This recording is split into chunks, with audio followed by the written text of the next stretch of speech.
Hi friends, ಎಲ್ಲರಿಗೂ ನಮಸ್ಕಾರ. The India assurance company limited ಇದು ಒಂದು public sector general insurance company ಸ್ನೇಹಿತರೆ. ಈ ಇನ್ಶೂರೆನ್ಸ್ ಕಂಪನಿಯೊಳಗೆ ಖಾಲಿ ಇರತಕ್ಕಂಥ ಹುದ್ದೆಗಳ ನೇಮಕಾತಿಗಾಗಿ ಅಧಿಸೂಚನೆ ಹೊರಡಿಸಿರುವಂತದ್ದು.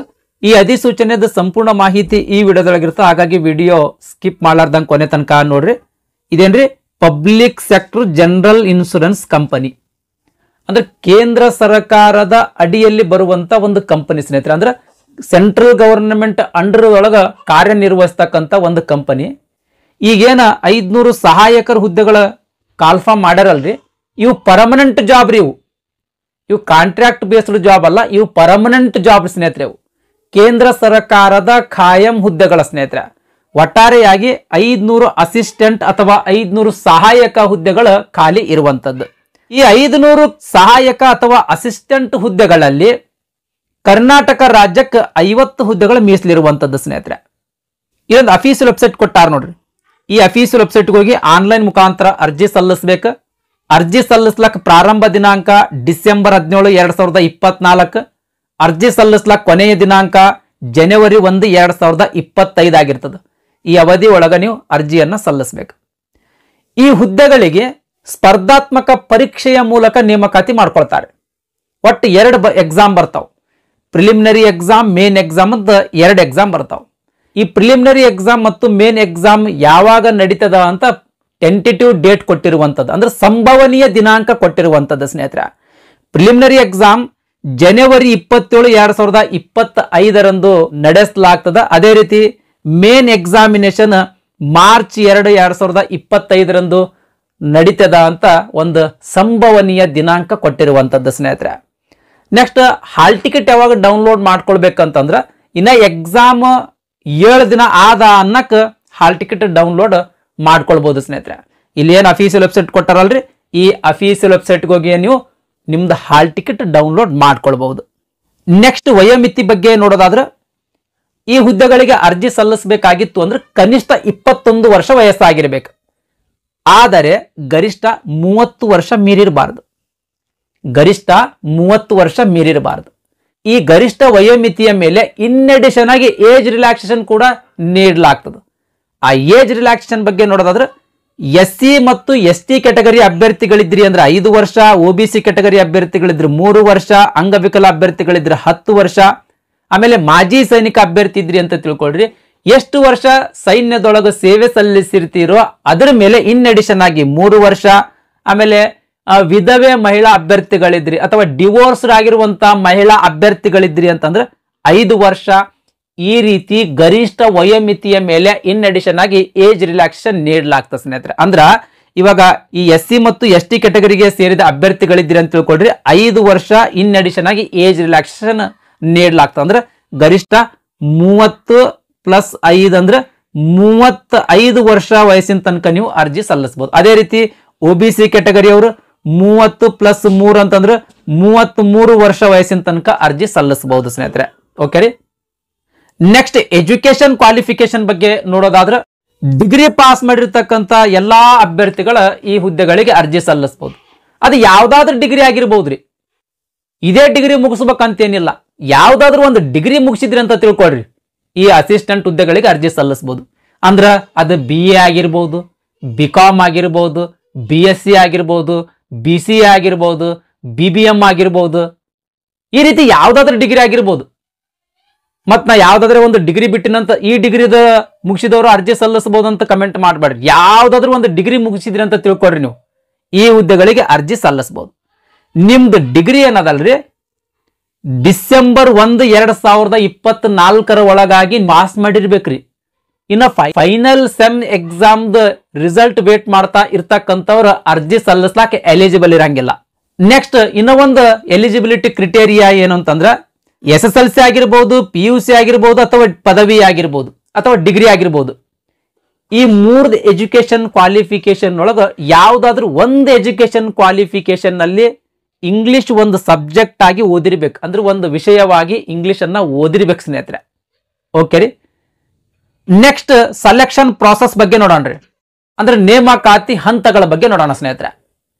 ಆಗ್ಲೇ ಹೇಳ್ದಂಗ ಪ್ರಿಲಿಮಿನರಿ ಎಕ್ಸಾಮ್ ಮತ್ತು ಮೇನ್ ಎಕ್ಸಾಮ್ ಅಂತ 2 ಸ್ಪರ್ಧಾತ್ಮಕ ಪರೀಕ್ಷೆ ತಗೊಳ್ತಾರೆ. ಈ 2 ಸ್ಪರ್ಧಾತ್ಮಕ ಪರೀಕ್ಷೆಗಳ ಆಧಾರದ ಮೇಲೆ ನೇಮಕಾತಿ ಮಾಡ್ಕೊಳ್ತಾರ. ಇನ್ನ ಒಂದು ಮೋಸ್ಟ್ ಇಂಪಾರ್ಟೆಂಟ್ ಏನಂದ್ರೆ ರೀಜನಲ್ ಲ್ಯಾಂಗ್ವೇಜ್ ಟೆಸ್ಟ್ ಅಂತ ತಗೊಳ್ತಾರ. ಈ 2 ಎಕ್ಸಾಮ್ದಲ್ಲಿ ಪಾಸ್ ಆದ್ರೂ ಕೂಡ ನೀವು ರೀಜನಲ್ ಲ್ಯಾಂಗ್ವೇಜ್ ಎಕ್ಸಾಮ್ದಲ್ಲಿಯೂ ಕೂಡ ಪಾಸ್ ಆಗ್ಬೇಕ್ರಿ. ಇದು ಬ್ಯಾಂಕಿನವರೇ ತಗೊಳ್ತಾರ. ರೀಜನಲ್ ಲ್ಯಾಂಗ್ವೇಜ್ ಟೆಸ್ಟ್ ಅಂದ್ರೆ ಈಗ ನಮ್ದು ಕರ್ನಾಟಕದ ರೀಜನಲ್ ಲ್ಯಾಂಗ್ವೇಜ್ ಯಾವ್ದ್ರಿ? ಕನ್ನಡ ಸ್ನೇಹಿತರೆ. ಓಕೆ ರೀ. ಈ ಕನ್ನಡಕ್ಕೆ ಸಂಬಂಧಿಸಿದಂಗ ಬ್ಯಾಂಕಿನವರೇ ಒಂದು ಎಕ್ಸಾಮ್ ತಗೊಳ್ತಾರೆ. ಇದಕ್ಕೆ ಯಾವುದೇ ರೀತಿಯ ಮಾರ್ಕ್ಸ್ ಇರುವುದಿಲ್ಲ. ನಿಮಗೆ ಓದಕ್ಕೆ ಬರೆಯಕ್ಕೆ ಮಾತನಾಡಕ್ಕೆ ಬರ್ತಾದೋ ಏನಿಲ್ಲೋ ಅಂತ ಬ್ಯಾಂಕಿನವರು ಒಂದು ಟೆಸ್ಟ್ ತಗೊಳ್ತಾರೆ.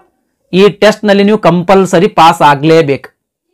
ಈ ಎಕ್ಸಾಮ್ ಪಾಸ್ ಆದ್ರೂ ಕೂಡ ಈ ರೀಜನಲ್ ಲ್ಯಾಂಗ್ವೇಜ್ ಟೆಸ್ಟ್ ನೀವು ಕಂಪಲ್ಸರಿ ಪಾಸ್ ಆಗ್ಲೇಬೇಕು ಸ್ನೇಹಿತರೆ. ಓಕೆ ರೀ.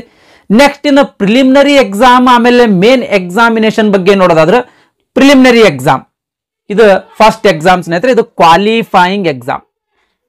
ಈ ಎಕ್ಸಾಮ್ದೊಳಗೆ ಅತಿ ಹೆಚ್ಚು ಅಂಕ ಗಳಿಸಿರ್ತಕ್ಕಂಥ ಅಭ್ಯರ್ಥಿಗಳನ್ನ ಮಾತ್ರ ಮೇನ್ ಎಕ್ಸಾಮ್ ಸೆಲೆಕ್ಟ್ ಮಾಡ್ತಾರೆ. ಇನ್ ಕೇಸ್ ಇಲ್ಲಿ ನೀವು ಕಡಿಮೆ ಮಾರ್ಕ್ಸ್ ತಗೊಂಡಿರಿ ಅಂತ ತಿಳ್ಕೊಳ್ರಿ, ಮೇನ್ ಎಕ್ಸಾಮಿನೇಷನ್ ನಿಮಗೆ ಸೆಲೆಕ್ಟ್ ಮಾಡಂಗಿಲ್ಲ. ಓಕೆ ರೀ. ಈ ಪ್ರಿಲಿಮಿನರಿ ಎಕ್ಸಾಮ್ 100 ಮಾರ್ಕ್ಸ್ ಇಂದ ಎಕ್ಸಾಮ್ ಇರ್ತದ. 1 ತಾಸು ಸಮಯಾವಕಾಶ ಇರ್ತದ. ಕ್ವಶನ್ ಪೇಪರ್ 3 ಸೆಕ್ಷನ್ ದೊಳಗಿರ್ತಾವ. ಜನರಲ್ ಇಂಗ್ಲಿಷಿಗೆ ಸಂಬಂಧಪಟ್ಟಂಗ 30 ಮಾರ್ಕ್ಸ್ ಇಂದ ಒಂದು section, test of reasoning 35 marks, test of numerical ability 35 marks. ಈ ರೀತಿ 3 ಸೆಕ್ಷನ್ಗಳಲ್ಲಿ ಕ್ವಶನ್ ಪೇಪರ್ ಇರ್ತದ್ರಿ.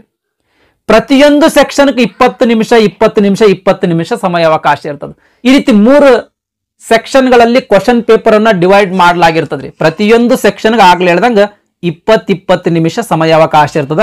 ಒಟ್ಟಾರೆಯಾಗಿ ಈ ಪ್ರಿಲಿಮಿನರಿ ಎಕ್ಸಾಮ್ 60 ನಿಮಿಷ ಸಮಯಾವಕಾಶ ಇರ್ತದೆ. ಅಂದ್ರೆ 1 ತಾಸು ಸಮಯಾವಕಾಶ ಇರ್ತದ. ಕ್ವಶನ್ ಪೇಪರ್ ಏನದಲ್ರಿ ಇಂಗ್ಲಿಷ್ ಮತ್ತು ಹಿಂದಿ ಭಾಷೆಯೊಳಗೆ ಮಾತ್ರ ಇರ್ತದ. ಕನ್ನಡ ಭಾಷೆಯೊಳಗೆ ಕ್ವಶನ್ ಪೇಪರ್ ಇರಂಗಿಲ್ಲ. ಯಾವ ಭಾಷೆಯೊಳಗೆ ಎಕ್ಸಾಮ್ ಇರ್ತದ್ರಿ? ಇಂಗ್ಲಿಷ್ ಮತ್ತು ಹಿಂದಿ ಭಾಷೆ ಬೈಲಿಂಗ್ವಲ್ 2 ಭಾಷೆಯೊಳಗೆ ಎಕ್ಸಾಮ್ ಇರ್ತದ. ಕನ್ನಡ ಭಾಷೆಯೊಳಗೆ ಎಕ್ಸಾಮ್ ಇರಂಗಿಲ್ಲ. ಆಗ್ಲೇ ಹೇಳ್ದಂಗ ಈ ಪ್ರಿಲಿಮಿನರಿ ಎಕ್ಸಾಮ್ದೊಳಗೆ ಅತಿ ಹೆಚ್ಚು ಅಂಕ ಗಳಿಸಿರ್ತಕ್ಕಂಥ ಅಭ್ಯರ್ಥಿಗಳನ್ನ ಮೇನ್ ಎಕ್ಸಾಮಿನೇಷನ್ಗೆ ಸೆಲೆಕ್ಟ್ ಮಾಡ್ತಾರ. ನೆಕ್ಸ್ಟ್ ಇನ್ನು ಮೇನ್ ಎಕ್ಸಾಮಿನೇಷನ್ ಬಗ್ಗೆ ನೋಡೋದಾದ್ರೆ ಇನ್ನು ಒಂದು ಇಂಪಾರ್ಟೆಂಟ್ ಮಾಹಿತಿ ಏನಂದ್ರೆ ಈ ಪ್ರಿಲಿಮಿನರಿ ಮತ್ತು ಮೇನ್ ಎಕ್ಸಾಮ್ ಎರಡೂ ಕೂಡ ಆಬ್ಜೆಕ್ಟಿವ್ ಟೈಪ್ ಕ್ವಶನ್ ಪ್ಯಾಟರ್ನ್ ಅನ್ನ ಹೊಂದಿರ್ತದೆ. ಒಂದು ಪ್ರಶ್ನೆಗೆ 4 ಆಪ್ಷನ್ ಕೊಟ್ಟಿರ್ತಾರ, ಅದರೊಳಗೆ ಒಂದು ಸರಿಯಾದ ಉತ್ತರ ಇರ್ತದ, ಆ ಉತ್ತರ ಟಿಕ್ ಹಾಕೋದಿರ್ತದೆ. ಈ ರೀತಿ objective type pattern question paper ಹೊಂದಿರ್ತದೆ. 2 ಎಕ್ಸಾಮ್ ರೀ, preliminary exam, main exam. Next ಇನ್ನು ಮೇನ್ ಎಕ್ಸಾಮಿನೇಷನ್ ಬಗ್ಗೆ ನೋಡೋದಾದ್ರೆ 250 ಮಾರ್ಕ್ಸ್ ಇಂದ ಎಕ್ಸಾಮ್ ರೀ ಇದು. ಮೇನ್ ಎಕ್ಸಾಮ್ 250 ಮಾರ್ಕ್ಸ್ ಇಂದ ಎಕ್ಸಾಮ್ ಇರ್ತದ. 2 ತಾಸು ಸಮಯಾವಕಾಶ ಇರ್ತದ. 120 ನಿಮಿಷ ಅಂದ್ರೆ 2 ತಾಸು ಸಮಯಾವಕಾಶ ಇರ್ತದೆ. ಈ ಮೇನ್ ಎಕ್ಸಾಮ್ 5 ಸೆಕ್ಷನ್ಗಳಲ್ಲಿ ಡಿವೈಡ್ ಮಾಡಲಾಗಿರ್ತದೆ. English, reasoning, numerical ability, computer knowledge, ಆಮೇಲೆ ಜನರಲ್ ಅವೇರ್ನೆಸ್ ಅಂತ ಹೇಳಿ 5 ಸೆಕ್ಷನ್ಗಳಲ್ಲಿ ಕ್ವಶನ್ ಪೇಪರ್ ನನ್ನ ಡಿವೈಡ್ ಮಾಡಲಾಗಿರ್ತದೆ. ಪ್ರತಿ ಸೆಕ್ಷನ್ಗೆ 50 ಮಾರ್ಕ್ಸ್ ಇರ್ತದ್ರಿ. ಇಂಗ್ಲಿಷ್ ಲ್ಯಾಂಗ್ವೇಜಿಗೆ 50 marks, test of reasoning 50 marks, numerical ಎಬಿಲಿಟಿಗೆ 50 ಮಾರ್ಕ್ಸ್. ಈ ರೀತಿ ಪ್ರತಿ ಸೆಕ್ಷನ್ಗೆ 50 ಮಾರ್ಕ್ಸ್ ಇರ್ತದೆ. ನೆಕ್ಸ್ಟ್ ಇನ್ನು ಸಮಯಾವಕಾಶ ನೋಡೋದಾದ್ರೆ ಫಸ್ಟ್ ಇಂದ 3 ಏನದಾವಲ್ಲ ಟೆಸ್ಟ್, ಇವು ಇಂಗ್ಲಿಷ್, ರೀಸನಿಂಗ್, ನ್ಯೂಮೆರಿಕಲ್ ಎಬಿಲಿಟಿ, ಇವುಗಳಿಗೆ 30 ನಿಮಿಷ ಸಮಯಾವಕಾಶ ಇದ್ರೆ ಕಂಪ್ಯೂಟರ್ ನಾಲೆಜ್ ಆಮೇಲೆ ಜನರಲ್ ಅವೇರ್ನೆಸ್ಗೆ 15 ನಿಮಿಷ ಸಮಯಾವಕಾಶ ಇರ್ತದ. ಒಟ್ಟಾರೆಯಾಗಿ ಈ ಮೇನ್ ಎಕ್ಸಾಮಿನೇಷನ್ ಸಮಯಾವಕಾಶ 2 ತಾಸು ಇರ್ತದ್ರಿ, 2 ಗಂಟೆಗಳು ಇರ್ತದ. ಓಕೆ ರೀ. ಈ 2 ತಾಸ್ನಾಗ ಈ ಮೇನ್ ಎಕ್ಸಾಮ್ ಅನ್ನ ನೀವು ಬಿಡಿಸ್ಬೇಕು ಸ್ನೇಹಿತರೆ. ಈ ಮೇನ್ ಎಕ್ಸಾಮು ಕೂಡ ಇಂಗ್ಲಿಷ್ ಮತ್ತು ಹಿಂದಿ ಭಾಷೆ ಒಳಗೆ ಇರ್ತದ, ಕನ್ನಡ ಭಾಷೆ ಒಳಗೆ ಎಕ್ಸಾಮ್ ಇರಂಗಿಲ್ಲ ಸ್ನೇಹಿತರೆ. ಈ ಮೇನ್ ಎಕ್ಸಾಮ್ದೊಳಗೆ ಅತಿ ಹೆಚ್ಚು ಅಂಕ ಗಳಿಸಿರ್ತಕ್ಕಂಥ ಅಭ್ಯರ್ಥಿಗಳನ್ನ ರೀಜನಲ್ ಲ್ಯಾಂಗ್ವೇಜ್ ಟೆಸ್ಟ್ಗೆ ಸೆಲೆಕ್ಟ್ ಮಾಡ್ತಾರೆ. ಮೆರಿಟ್ ಲಿಸ್ಟ್ ಯಾವ ರೀತಿ ಪ್ರಿಪೇರ್ ಮಾಡ್ತಾರ ಅಂತಂದ್ರ ಈ ಮೇನ್ ಎಕ್ಸಾಮ್ದೊಳಗೆ ಅತಿ ಹೆಚ್ಚು ಅಂಕ ಗಳಿಸಿರ್ತಕ್ಕಂಥ ಅಭ್ಯರ್ಥಿಗಳನ್ನ ನೇಮಕಾತಿ ಮಾಡ್ಕೊಳ್ತಾರ. ಆದರೆ ಈ ರೀಜನಲ್ ಲ್ಯಾಂಗ್ವೇಜ್ ಟೆಸ್ಟ್ನಾಗ ನೀವು ಪಾಸ್ ಆಗಲೇಬೇಕು. ಈ ರೀಜನಲ್ ಲ್ಯಾಂಗ್ವೇಜ್ ಟೆಸ್ಟ್ನಾಗ ನೀವು ಪಾಸ್ ಆದ್ರಿ ಅಂತ ತಿಳ್ಕೊಳ್ರಿ, ಆ ಮೇನ್ ಎಕ್ಸಾಮ್ದಾಗ ಯಾರು ಅತಿ ಹೆಚ್ಚು ಅಂಕ ಗಳಿಸಿರ್ತಿರಲ್ಲ ಅವರನ್ನೇ ನೇಮಕಾತಿ ಮಾಡ್ಕೊಳ್ತಾರ. ಮೇನ್ ಎಕ್ಸಾಮ್ದಾಗ ನೀವು ಅತಿ ಹೆಚ್ಚು ಅಂಕ ಗಳಿಸಿಕೊಂಡ್ಗೆಸಿಂದ ಮೆರಿಟ್ ಲಿಸ್ಟ್ನಾಗ ಟಾಪ್ ಲಿಸ್ಟ್ನಾಗ ನಿಮ್ದೇ ಆದಂತ ತಿಳ್ಕೊಳ್ರಿ. ಆದ್ರೆ ಈ ರೀಜನಲ್ ಲ್ಯಾಂಗ್ವೇಜ್ ಟೆಸ್ಟ್ ನೊಳಗೆ ನೀವು ಫೇಲ್ ಆದ್ರಿ ಅಂತ ತಿಳ್ಕೊಳ್ರಿ, ನಿಮಗೆ ನೇಮಕಾತಿ ಮಾಡ್ಕೊಳ್ಳಲ್ಲ ಸ್ನೇಹಿತರೆ. ನೆಕ್ಸ್ಟ್ ಪ್ರಿಲಿಮಿನರಿ ಮತ್ತು ಮೇನ್ ಎಕ್ಸಾಮ್ಗಳಿಗೆ ನೆಗೆಟಿವ್ ವ್ಯಾಲ್ಯೂಯೇಷನ್ ಇರ್ತದ್ರಿ. ಇದಿಷ್ಟು ಸೆಲೆಕ್ಷನ್ ಪ್ರೊಸೀಜರ್ ಬಗ್ಗೆ ಮಾಹಿತಿ. ನೆಕ್ಸ್ಟ್ ಎಕ್ಸಾಮಿನೇಷನ್ ಸೆಂಟರ್ಸ್ ಬಗ್ಗೆ ನೋಡೋದಾದ್ರೆ ಅಂದ್ರೆ ಇವಾಗ ಪ್ರಿಲಿಮಿನರಿ ಮತ್ತು ಮೇನ್ ಎಕ್ಸಾಮ್ ಇರ್ತಾವಲ್ರಿ, ಎಕ್ಸಾಮ್ ಯಾವ ಸ್ಥಳಗಳಲ್ಲಿ ನಡೆಸ್ತಾರ ಅಂತ ಅನ್ನೋದ್ರ ಬಗ್ಗೆ ನೋಡೋದಾದ್ರೆ ಮೊದಲನೇದಾಗಿ ಪ್ರಿಲಿಮಿನರಿ ಎಕ್ಸಾಮ್ ಬೆಳಗಾವಿ, ಬೆಂಗಳೂರು, ಗುಲ್ಬರ್ಗ, ಹುಬ್ಳಿ ಧಾರವಾಡ, ಮಂಗಳೂರು, ಮೈಸೂರು, ಶಿವಮೊಗ್ಗ ಇವಿಷ್ಟು ಸ್ಥಳಗಳಲ್ಲಿ ಪ್ರಿಲಿಮಿನರಿ ಎಕ್ಸಾಮ್ ಅನ್ನು ನಡೆಸ್ತಾರೆ. ನೆಕ್ಸ್ಟ್ ಇನ್ನು ಮೇನ್ ಎಕ್ಸಾಮಿನೇಷನ್ ಸೆಂಟರ್ ನೋಡೋದಾದ್ರೆ ಬೆಂಗಳೂರಿನಲ್ಲಿ ಮಾತ್ರ ಮೇನ್ ಎಕ್ಸಾಮ್ ನಡೆಸ್ತಾರೆ. ಬೆಂಗಳೂರಿಗೆ ಹೋಗಿಯೇ ನೀವು ಮೇನ್ ಎಕ್ಸಾಮ್ ಅನ್ನ ಬರಿಬೇಕಾಗ್ತದೆ. ಓಕೆ ರೀ.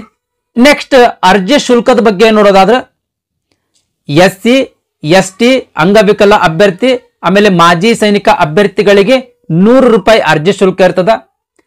ಈ ಕ್ಯಾಟಗರಿಗಳನ್ನ ಹೊರತುಪಡಿಸಿ ಅಂದ್ರೆ ಈ ಮೇಲಿನ ಅಭ್ಯರ್ಥಿಗಳನ್ನ ಹೊರತುಪಡಿಸಿ ಉಳಿದಿರ್ತಕ್ಕಂಥ ಎಲ್ಲಾ ಅಭ್ಯರ್ಥಿಗಳಿಗೆ 850 ರೂಪಾಯಿ ಅರ್ಜಿ ಶುಲ್ಕ ಇರ್ತದ್ರಿ. ಓಕೆ ರೀ. ನೆಕ್ಸ್ಟ್ ಹೌ ಟು ಅಪ್ಲೈ, ಅರ್ಜಿ ಹ್ಯಾಂಗ್ ಸಲ್ಲಿಸೋದು, ಇಲ್ಲಿ ಗೈಡ್ಲೈನ್ಸ್ ಕೊಟ್ಟಾರೆ. ಡಿಟೇಲ್ ಗೈಡ್ಲೈನ್ಸ್ ಅದು ಅಪ್ಲಿಕೇಶನ್ ರಿಜಿಸ್ಟ್ರೇಷನ್ ಮಾಡೋದು, ಪೇಮೆಂಟ್ ಮಾಡೋದು, ಆಮೇಲೆ photo, signature, left hand thumb, hand written declaration ಅನ್ನ ಅಪ್ಲೋಡ್ ಮಾಡೋದ್ರ ಬಗ್ಗೆ ಡಿಟೇಲ್ಡ್ ಗೈಡ್ಲೈನ್ಸ್ ಕೊಟ್ಟಾರೆ. ನೋಟಿಫಿಕೇಶನ್ ಲಿಂಕ್ ಈ ವಿಡಿಯೋದ ಡಿಸ್ಕ್ರಿಪ್ಷನ್ ದಾಗ ಕೊಟ್ಟಿರ್ತೀನಿ. ಆ ಲಿಂಕ್ ಮೇಲೆ ಕ್ಲಿಕ್ ಮಾಡೋದ್ರ ಮೂಲಕ ನೋಟಿಫಿಕೇಶನ್ ಅನ್ನ ಡೌನ್ಲೋಡ್ ಮಾಡ್ಕೊಡ್ರಿ. ಡೌನ್ಲೋಡ್ ಮಾಡ್ಕೊಂಡು ಇದು ಹೌ ಟು ಅಪ್ಲೈ ಅಂತ ಏನ್ ಗೈಡ್ಲೈನ್ಸ್ ಕೊಟ್ರಲ್ರಿ ಅದನ್ನ ಕಂಪ್ಲೀಟ್ ಆಗಿ ಓದಿ ತದನಂತರ ಅರ್ಜಿ ಸಲ್ಲಿಸಕ್ ಸ್ಟಾರ್ಟ್ ಮಾಡಿ. ಅರ್ಜಿ ಸಲ್ಲಿಸಬೇಕಾಗಿತ್ತಾ, ಅರ್ಜಿದ ಲಿಂಕ್ನು ಕೂಡ ಈ ವಿಡಿಯೋದ ಡಿಸ್ಕ್ರಿಪ್ಷನ್ ದಾಗ ಕೊಟ್ಟಿರ್ತೀನಿ.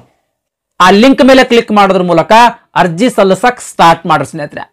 ನೆಕ್ಸ್ಟ್ ಸ್ಯಾಲರಿ ಎಷ್ಟಿರ್ತದ ಅಂತ ಅನ್ನೋದ್ರ ಬಗ್ಗೆ ನೋಡೋದಾದ್ರೆ ಅಂದ್ರೆ ಈ ಹುದ್ದೆಗಳಿಗೆ ಆಯ್ಕೆ ಆದ್ಮೇಲೆ ಪೇಮೆಂಟ್ ಎಷ್ಟಿರ್ತದ ಅಂತ ಅನ್ನೋದ್ರ ಬಗ್ಗೆ ನೋಡೋದಾದ್ರೆ ಮೆಟ್ರೋಪಾಲಿಟನ್ ಸಿಟಿಯನ್ನ ಆಯ್ಕೆ ಮಾಡ್ರಿ ಅಂತ ತಿಳ್ಕೊಳ್ರಿ.